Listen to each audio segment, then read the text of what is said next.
People think islands are peaceful, quiet, isolated, safe. But after what I experienced, I don't see islands that way anymore. Because isolation doesn't just keep things out. Sometimes, it traps you in. These are 3 true experiences I had on different islands.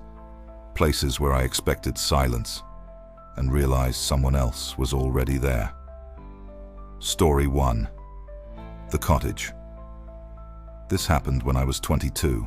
I was exhausted, not just physically, but mentally. The kind of tired where your life doesn't feel like it belongs to you anymore. I needed to disappear for a few days. One afternoon at work, a co-worker mentioned a tiny island off the coast of Maine. No nightlife, no crowds. Most people took the ferry out in the morning and left before sunset. He said that if you stayed overnight, it felt like having the whole island to yourself. That sounded perfect. I found a rental listing for a small, standalone cottage right on the shoreline. It was cheap, available immediately. I booked it without thinking twice. The cottage was barely more than a single room. A bed, a tiny unused kitchenette, a bathroom the size of a closet, thick brush pressed up against 3 sides of the building. The front faced the ocean with one thin curtain over the window, barely hiding anything. The walls were paper thin. I could hear the wind moving through the brush like it was breathing right next to me. The door had a deadbolt and a chain lock. Both looked newer than the rest of the place. That felt strange, but I ignored it. I took the late afternoon ferry over and watched the island empty out as the day visitors left. By nightfall, it was silent. No streetlights, no distant traffic, just the ocean. I had dinner at a small pub near the dock. The bartender was friendly, until I told her where I was staying. Her expression changed. She didn't say anything, just nodded and walked away. On my way back, I passed a small dock tucked into a rocky cave near the shoreline. There was a single blue motorboat moored there. It stood out. Everything else on the island were large fishing vessels.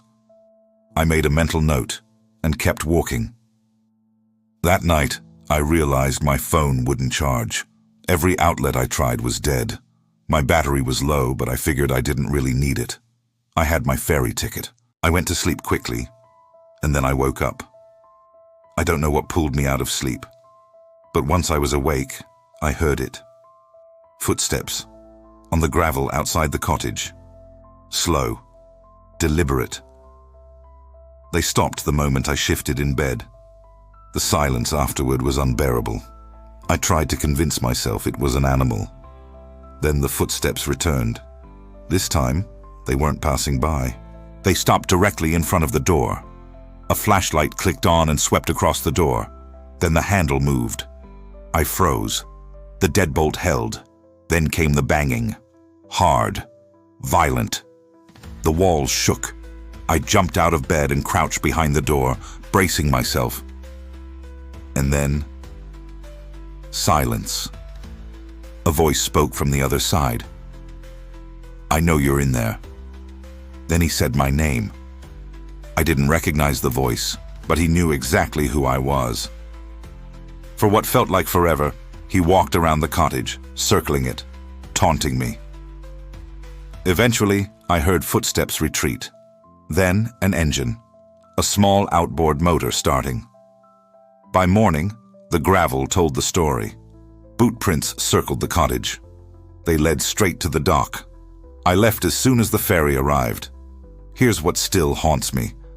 He didn't stumble onto me. He arrived by boat. On the right night. Knowing my name. Knowing exactly where I'd be. Story 2. The Forbidden Buildings. Years later, I was invited to Japan for an academic conference. Through a contact, I was given rare permission to visit Hashima Island, a place most people only see from a distance. The island was abandoned decades ago.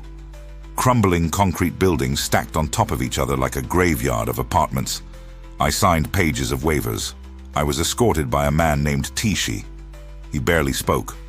When we arrived, he laid out strict rules. Stay on marked paths. Don't touch anything unnecessary, and stay within visual range of him at all times. He repeated that last one. The first few hours were incredible. Then I noticed something strange. Dust patterns inside one building were wrong. There was a clear path, like someone had been walking it regularly. I followed it to a room at the end of the corridor. The smell hit me first. Not rot, not animals, something unfamiliar. Then I touched the wall. It was warm. I told Tishi. He immediately shut it down, said it was impossible. When I asked him to follow me back, he refused. Later, in another building, I found blankets, water bottles. Someone had been living there. When I turned to show Tishi, he was gone. Panic hit all at once. I ran. Footsteps echoed behind me, more than one. I found another stairwell and escaped. Tishi was waiting at the dock like nothing happened. He didn't acknowledge a single word I said. We left. I tried reporting it. No one listened.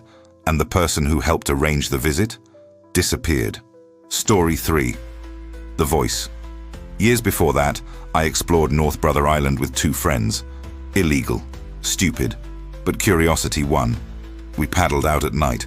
The island was massive, silent, too silent for New York City. At one point, I wandered off alone. I heard my friend call my name from down a hallway. Then another voice, same voice, from a different room. I stepped inside. A tall figure stood in the corner, facing the wall. Not human. I ran. When we regrouped and tried to leave, we heard it. A woman moaning in the darkness. And the thing that still terrifies me, that voice. It sounded exactly like my friend. Perfectly. He was nowhere near me. Closure. I don't believe in the paranormal. I never have. But I still don't know how someone followed me to that cottage, or who was living on an abandoned island, or what copied my friend's voice that night. All I know is this. I was never supposed to be there. And whatever was, knew exactly who I was.